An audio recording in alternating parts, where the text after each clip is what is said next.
Galán, que es secretario del Interior del Colegio Médico del Perú. ¿Cómo está, doctor Galán? Buenos días, Joana. Son más de 200 médicos los que han fallecido por el nuevo coronavirus, ¿verdad? Sí, es muy penoso la situación que venimos enfrentando en el país. No solo los médicos, sino todo el equipo de salud, todo el personal de salud está enfrentando pues situaciones bastante duras, ¿sí? Sí, también en el caso de los enfermeros, de los técnicos e incluso de administrativos de los hospitales, ¿verdad? Así es, pero principalmente aquellos que realizan labor asistencial, ¿no? Que están en las emergencias, que están en los servicios de hospitalización, de cuidados intensivos, en anestesiología, ¿no? Son los que vienen padeciendo los mayores golpes, en este caso, de la pandemia. Y actualmente, doctor, ¿cuántos médicos siguen en posición grave, siguen en una UCI o siguen hospitalizados o aún en un proceso de recuperación con secuelas? Actualmente tenemos más de 70 médicos que se encuentran en unidades de cuidados intensivos. Ya han fallecido 223 médicos. El tema aquí es bastante complejo porque cuando analizamos los datos, las estadísticas a las que nosotros accedemos y que contrastamos con el Sistema Informático Nacional de Defunciones, o sea, los datos que nosotros revelamos con respecto a la cantidad de médicos fallecidos han sido corroborados de que han fallecido por una causa relacionada al COVID, ¿no? Yeah. La causa básica o causa contributiva es el COVID-19. Ajá. Y cuando nosotros analizamos los datos, encontramos que justamente el grupo de médicos fallece mucho más que la población general.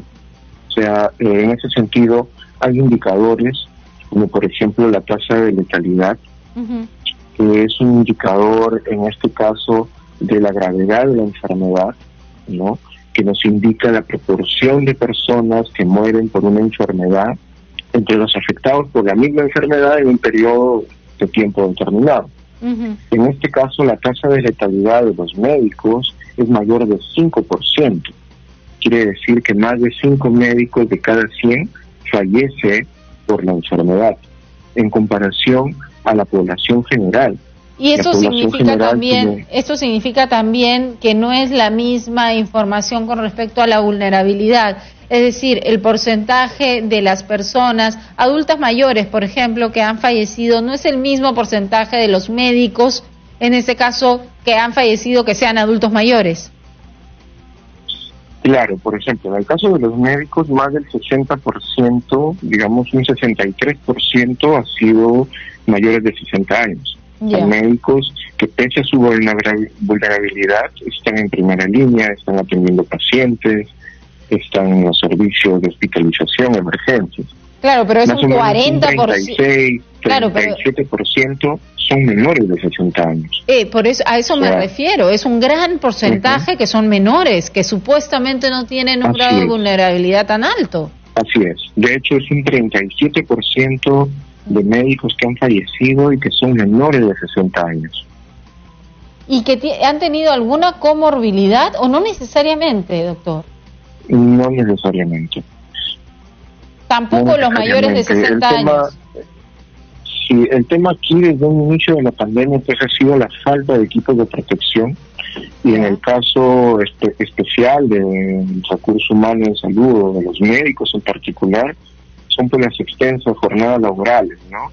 Dado que han ido cayendo nuestros colegas, los que quedaban pues tenían que hacer un mayor esfuerzo, de pronto mayor permanencia, mayor tiempo, mayores turnos de guardia. Pero eso nos habla mayor exposición a la carga viral de esta enfermedad, eso. Entonces, esto nos habla de que es real esto de que a veces uno se puede infectar con mayor carga viral o con menor carga viral, y esto tiene que ver directamente con las complicaciones que uno puede tener. Con la severidad de la enfermedad, claro que sí. Como le decía hace un momento, la letalidad en los médicos es mucho mayor que en la población general. En los médicos estamos por encima del 5%, la población general en promedio es menos del 4%. Entonces, más médicos fallecen en comparación a la población general a raíz de esta enfermedad. Claro, y esto, como usted lo ha mencionado, por la mayor exposición, ¿no? Si queremos decirlo claramente, si queremos hablar coloquialmente, a los médicos por estar justamente en los hospitales con tanto paciente infectado, les da más fuerte la enfermedad. Correcto. Ya. Correcto, hacen los estadios más severos, más graves de la enfermedad. Y esto también tiene que ver con las condiciones de los médicos, ya no porque está clarísimo que la falta de equipo de seguridad tiene mucho que ver, pero esto también tiene que ver, por ejemplo, con la carga laboral, con el estrés y directamente con las defensas que puedan tener nuestros médicos con respecto a alimentación, a descanso, que realmente esto baja las defensas, baja el sistema inmune. Claro que sí, pero adicionalmente a los implementos, insumos, también tenemos la condición laboral en la que trabajan muchos médicos. Como ya lo habíamos comentado en algún momento, las condiciones de precariedad. Muchos médicos trabajan con un contrato de terceros. Quiere decir que no tienen un seguro por parte del Estado. Quiere decir que no hay ningún vínculo, no hay ninguna cobertura que les brinde el Estado, ¿no? Si estos médicos se enferman, como ha ocurrido, pues no tienen un respaldo de parte del Estado. Ese es en el caso, por ejemplo, de muchos médicos que trabajan por contrato de terceros en los diferentes establecimientos de salud.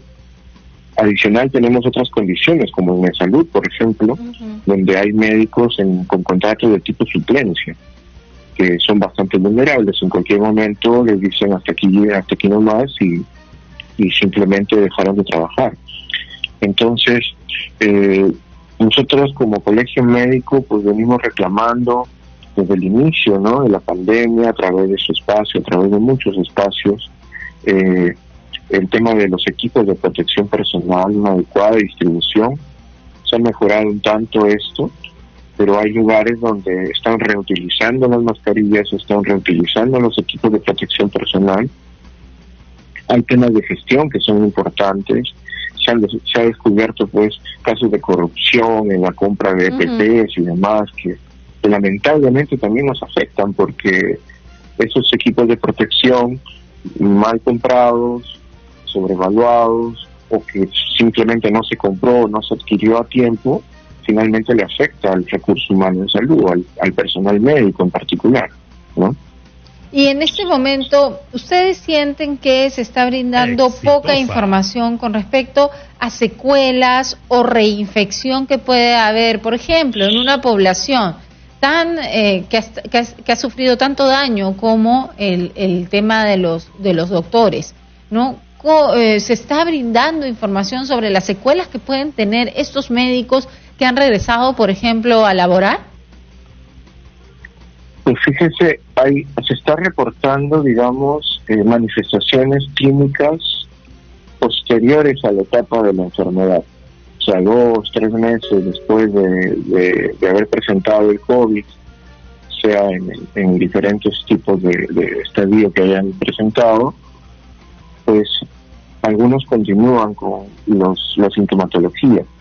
Pero las secuelas que usted menciona, por ejemplo, respiratorias, físicas, incluso de salud mental, aprovechando hoy 10 de octubre, que es el Día Mundial de la Salud Mental, pues no se está abordando adecuadamente, ¿no?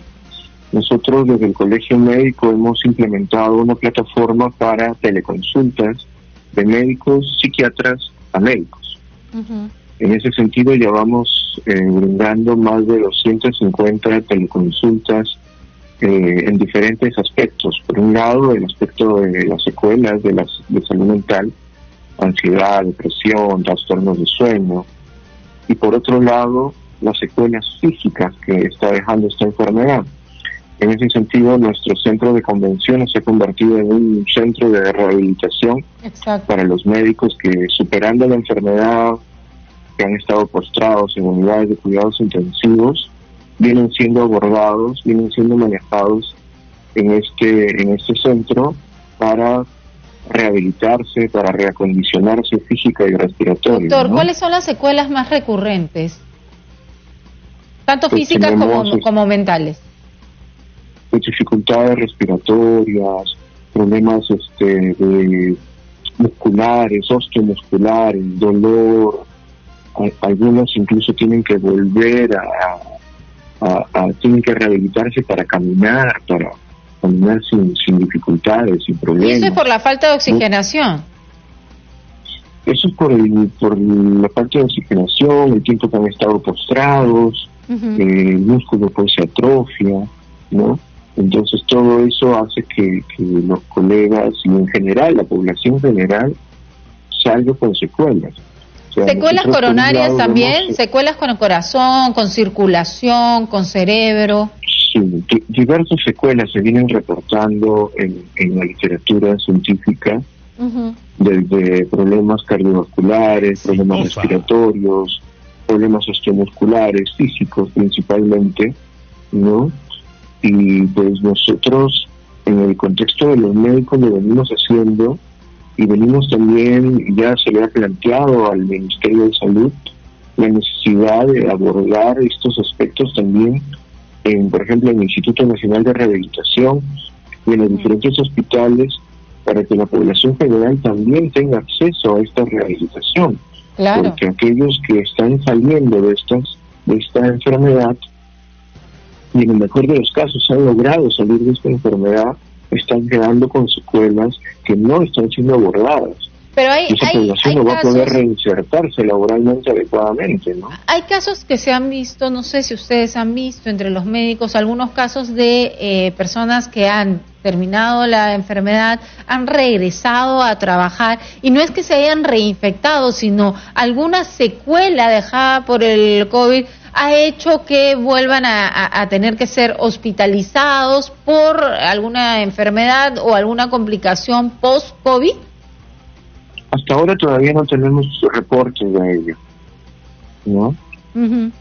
Todavía no hay un reporte, de hecho, felizmente. En otros países sí se está dando, pero todavía en nuestro país al menos no se ha hecho ningún reporte con respecto a ello. Con respecto a las secuelas mentales, ¿cuáles han sido las más recurrentes o son las más recurrentes que ustedes han visto desde su aporte? Pues principalmente ansiedad, depresión, trastornos de sueño, y en el personal de salud, imagínense tener que enfrentar pues tantos casos de COVID, gente que fallece, familiares, pacientes. Eso pues genera muchas secuelas, el estrés, ¿no? Por supuesto. El estrés de pronto no poder ayudar o no contar con los suficientes recursos para salvar la vida de la gente. Eso también genera pues secuelas, traumas en lo que respecta a la salud mental. Bien, muchísimas gracias por estar con nosotros, doctor Edén Galán, secretario del Interior del Colegio Médico del Perú.